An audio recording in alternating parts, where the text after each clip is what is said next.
sergeant came back and he said, telling us, you know, we got to go to platform so and so and catch certain time.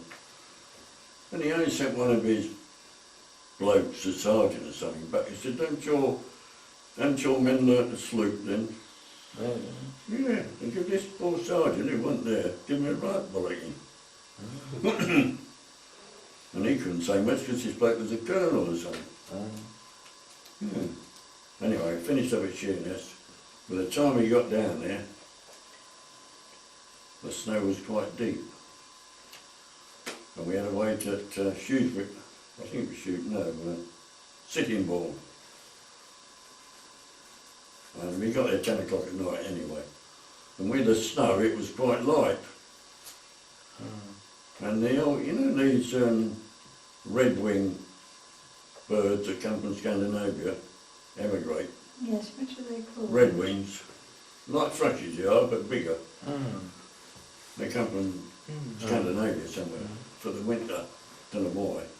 They're all been killed by the cold. Really?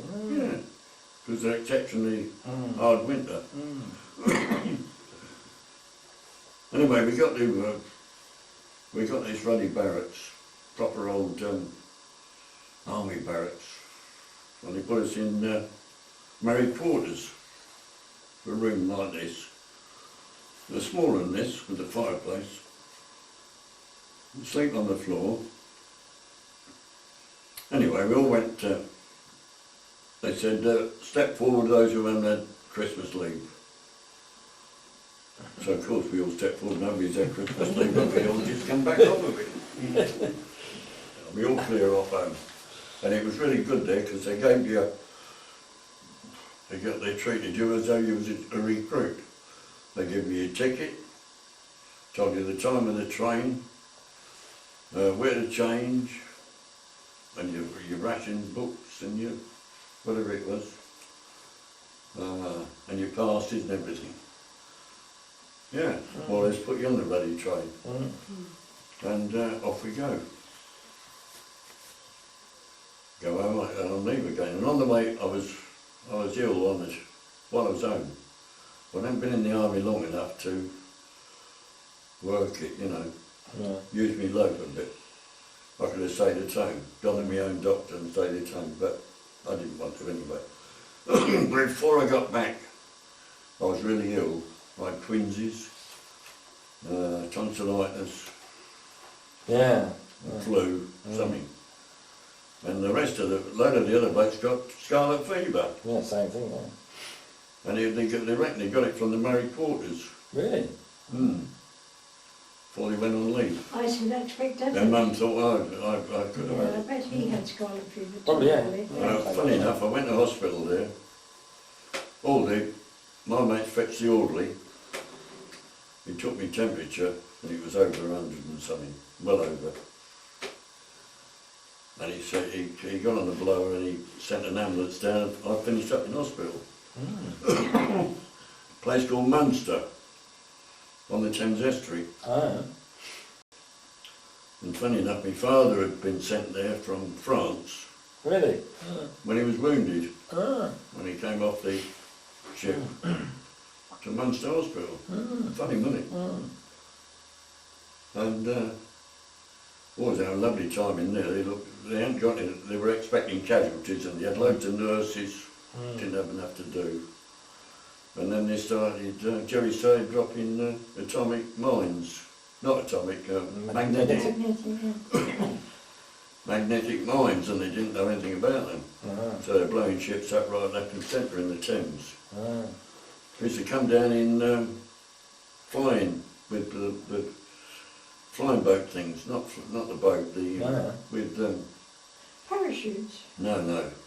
And they used to chuck them out. Floats. You know, the float planes. Yeah. Seaplanes. Yeah, float planes, yeah. And chuck these planes, of course he didn't know anything about them. And these ships were going up right, left and centre, so they got the bags of wounded in the hospital. So our good times were all over then, and the nurses were too busy. Yeah, looking after these, and there were some of them running boys because they were off ships, cabin boys and all that. badly injured. Mm. So we went down a bit. Yeah. Anyway, I went home again, sick leave then, Yeah. and a terrible winter that was. The sea froze, so cold. Trains got held up with the snow. And then, being in hospital, I missed some of the training, same as my mates did. And, but after so many weeks, the whole lot, all of us, went to Barry Island, got posted Oh. in Wales. In Wales, yeah. And if you travelled in the army, you always got there that night when it was dark, usually raining, Mm. Yeah. and they weren't expecting you. That was another thing. We didn't expect you, so there was nothing there, no grub or anything. No. And anyway, went to Barry Island. On a fort there, we had naval guns, big 6-inch, and a couple of 4-inch. You know the 4-inch guns you had on ships, cargo boats, on the backs. Was firing at submarines and that. And we had 2 of them. And we had, at Sheerness, a bloke, one of the blokes on the big guns there, they've got steel platforms. And he got drunk, this bloke. Old sweat he was. Anyway, he fell down and banged his head. And he died. Really? Mm. Sheerness? He had a blood thing in his brain box. Yeah. Anyway, they took him to hospital and he died there. Oh. And we had to go on his military funeral. Yeah? And I borrowed a gun carriage from the Navy. We had to go around the barracks. And I was one on the rope pulling it with my Oh. mates. In Sheerness? At Sheerness, yeah. And he had the old band there playing. Brrr, brrr, you know, the old Yeah. Dead March. Oh. And when they fired the old rifles above the grave, there was a load of trees, fir trees, and they were covered in snow still. Mm-hmm. When they fired, all this snow came down on them. That caused a bit of a laugh. And then we went, and when you buried the bloke, they play all the old, what's the name, happy tunes. Do they? Yeah, the band, yeah. Oh. You have a band. When you start off, you've got the Dead March, Yeah. Bark and whoever it is, Oh. writes these dirges, you know, very brrr. Oh. And you do the old slow march, Oh. it's really awkward, that is. And all the people were lying in the street, and this old band going, the old blubbing, Yeah. and they couldn't get a coffin through the door, so they took the window out. It was a bay window, I remember, and they took it out, dragged it through onto the fence, Yeah. iron fence he had there. His brother was in the Navy. Oh. His brother was there, and his parents, anyway. And on the way back they were singing, playing all kinds of jolly tunes. Yeah. Oh, yeah. Then. They nearly started singing. Yeah. Anyway, after that, went to Barry Island. And I got a job there on, we had a shoot there one day, firing at a target. We fired at this target, and they got a shield round the gun, bloody great thing. And you stand on a shield, it's no, on the side of the shield, a bit of wooden step, that's quite wide as that, only small. And you had to put the corrections on the telescopes when they shout down from the observation post. It comes through on the thing, and then they did and every time the gun fired, it in the side of the bunts. Yeah, and all the cordite and that. And then you do 2 or 3 different types, one on the top, and then if the Mustangs are knocked out, the telescopes, the sights, and you can't see your target, you have to go down in the pit, gun pit. And there's a couple of dials there. And my mate Wilkie was on the dial, a big round brass thing, and he's turning these wheels and it goes round different ranges.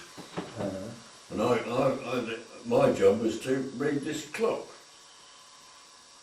and shout the ranges out to him, so he put them on the dial, you know, with his wheels. And I couldn't read the blooming thing, because while I was in hospital they'd had training on it, and I'd missed it. Ah. And I heard a voice behind me.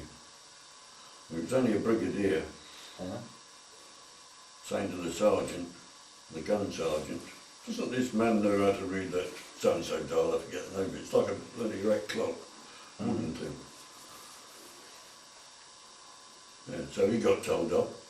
Well, the officer got told off. You should have had him tap me on the shoulder, because he's up here. Brigadier. You should know how to read that dial, gunner. I said, no sir, I've never been trained on it. And so he gives the LCO a bargain, didn't he? Why hasn't this man been trained on this? So I forget what they called it. So the CO wasn't very pleased. And we got it telling off. So he said to my sergeant, Sergeant Richardson, take this man on this, take this gunner on this. In about 10 minutes I knew how to read it. And my mate was trying to put these on and look round like that, on these big dials and all that, and that worked the gun from down out the way, you know. He was independent from the main telescopes up the top. When it's a position that we didn't think they were going to do anyway. There's certain firing conditions. Sometimes you fire from the observation post, sometimes you use telescopes, and this other position was down in the pit. Anyway, I got away with that. And what used to happen after that, the Navy used to come down in coaches and fire the 4-inch. And they used to pass out on them before they went on the ships, the cargo